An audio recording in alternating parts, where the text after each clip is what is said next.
Tanda Yunus.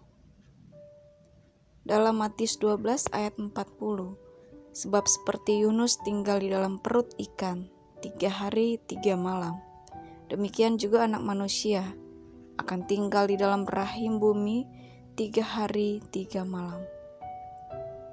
Ada beberapa orang yang beranggapan bahwa ayat tersebut adalah kontradiksi. Alasannya, karena faktanya Yesus mati dan berada di dalam kubur tidak selama 3 hari 3 malam seperti yang dialami oleh Nabi Yunus. Tapi anehnya, orang yang menganggap demikian pun malah menciptakan pernyataan kontradiksi baru. Setidaknya bagi diri mereka sendiri. Karena kata-kata sebenarnya Yesus itu tidak mati.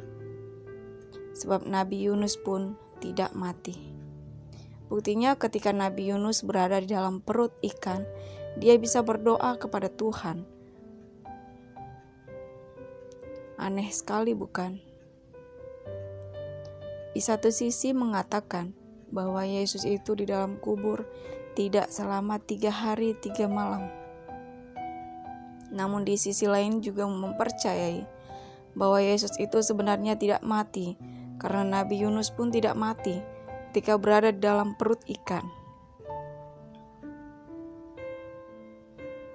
Bila memang menurut pandangan mereka demikian, bukankah kemudian hal itu akan memunculkan sebuah pertanyaan baru?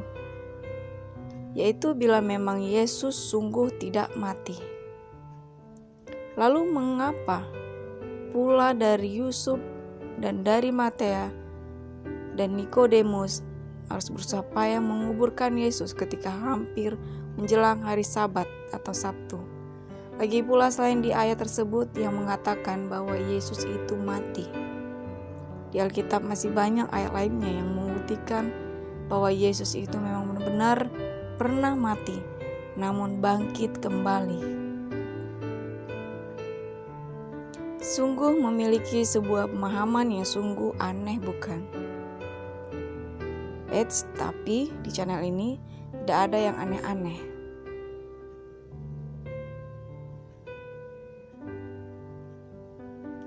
Karena inilah penjelasannya.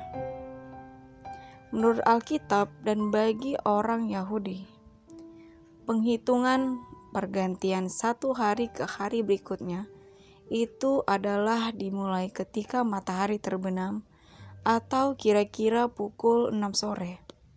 Jadi setelah lewat pukul 6 sore, matahari terbenam. Itu berarti sudah berganti ke hari berikutnya. Dan dasar untuk perhitungan pergantian hari dimulai terdapat di dalam ayat berikut ini. Jadilah petang dan jadilah pagi. Kejadian pasal 1. Tanda Yunus 3 hari 3 malam di dalam perut ikan besar dapat juga dijelaskan dari sudut pandang ketika Yesus berada di dalam kubur. yang menurut cara perhitungan bangsa Yahudi, sepanjang waktu Yesus berada dalam kubur itu sudah memenuhi frasa 3 hari 3 malam. Yesus berada di dalam rahim bumi. Yesus disalib di hari apa? Rabu, Kamis, atau Jumat? Silakan tonton sekilas penjelasannya dalam video yang link tersedia di halaman deskripsi video ini. Namun bila mau dibahas lebih jauh lagi, sebenarnya ayat tanda Yunus itu menceritakan tentang ajakan untuk bertobat dan mempunyai perhitungan waktu yang lain. Tetapi keduanya sama-sama benar dan alkitabiah. Bila penjelasan di video sebelumnya dilihat dari sudut pandang lamanya hari Yesus berada di dalam kubur. Tapi penjelasan berikut ini dilihat dari waktu ketika Yesus mulai menanggung dosa seluruh umat manusia yang menjadikan Yesus berada di tengah cengkeraman dunia. Sesuai dengan makna bahasa asli Yunani, sebenarnya yang diterjemahkan menjadi frasa atau rahim bumi. Dua kata asli Yunani yang diterjemahkan dengan rahim bumi dalam Alkitab terjemahan lama diterjemahkan dengan hati bumi, tertulis di Matius 12 ayat 40. Kardia yaitu hati, yang juga berada pikiran, perasaan, tengah. G yaitu tanah atau wilayah di bagian padat seluruh dunia atau bumi.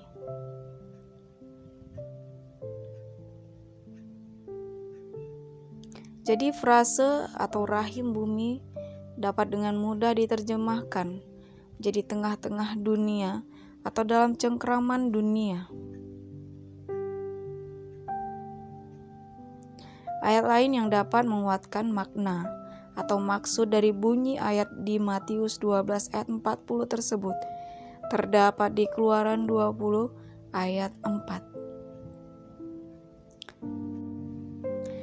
Jangan membuat bagimu patung yang menyerupai apapun yang ada di langit di atas, atau yang ada di bumi di bawah, atau yang ada di dalam air di bumi.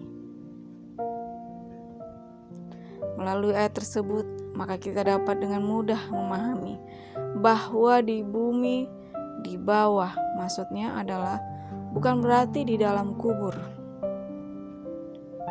tetapi maksudnya adalah di tengah dunia ini. Yesus memberitahu kepada para muridnya bahwa sama seperti Yunus tinggal di dalam perut ikan besar, demikian juga Anak Manusia akan berada dalam cengkeraman pusat dunia.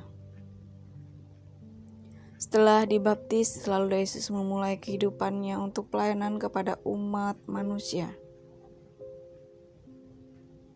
Dosa-dosa dunia ditempatkan kepada Yesus.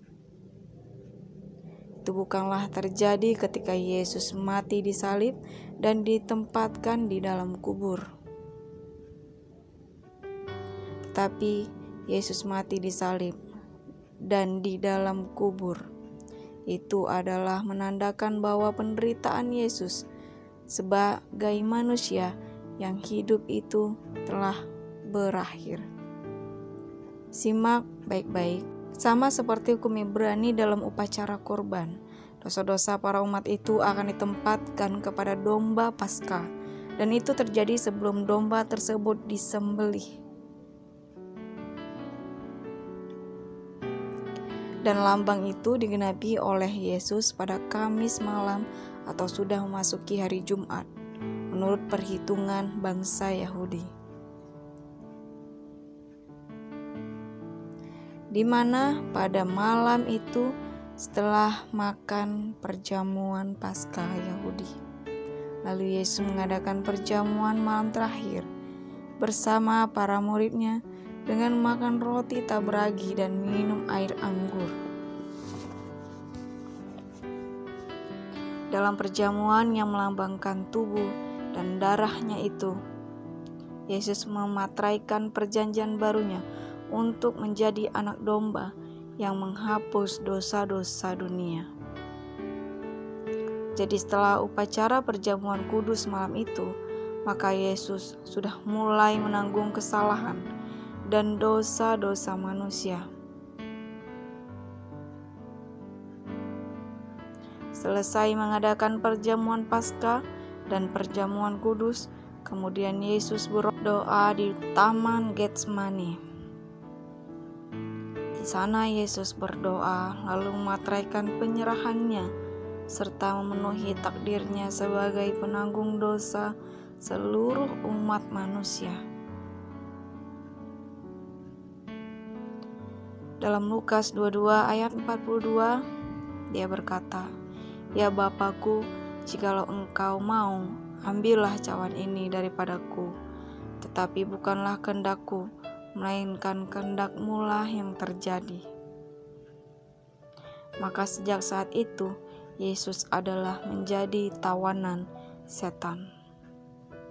Dari yang tak berdosa menjadi seolah-olah berdosa, karena Yesus menggantikan dosa seluruh umat manusia. Untuk pertama kalinya dalam kekekalan, persekutuan antara Bapa dan Anak terputus karena dosa seluruh umat manusia.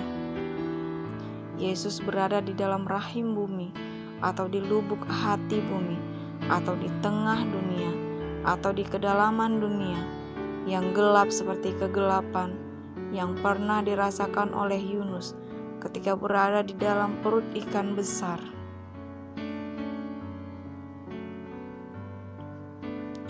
Ketika Yunus berada dalam perut ikan besar dan serasa berada di tengah-tengah dunia orang mati yang melambangkan Yesus mati dikubur.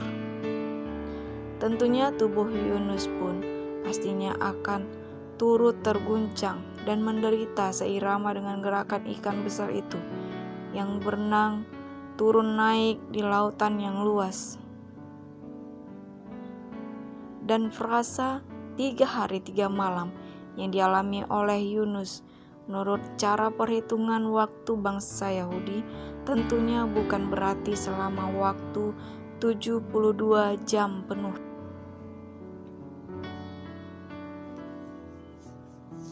Dan hal itu digenapi oleh Yesus yang juga menderita hina ketika dimulai pada malam Yesus ditangkap lalu dipukul, diludahi oleh imam besar Kayafas,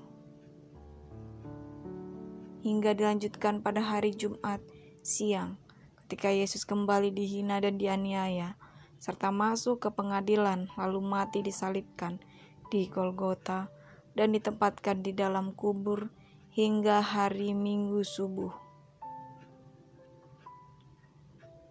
Ketika dimulai pada Kamis malam hingga hari Minggu subuh sebelum jam kebangkitannya itulah dapat dikatakan bahwa Yesus berada di dalam rahim bumi atau lubuk hati bumi atau berada dalam cengkraman di tengah dunia yang jahat. Dalam cengkraman iblis yang adalah penguasa dunia ini. Terima kasih, Tuhan berkati, Salam.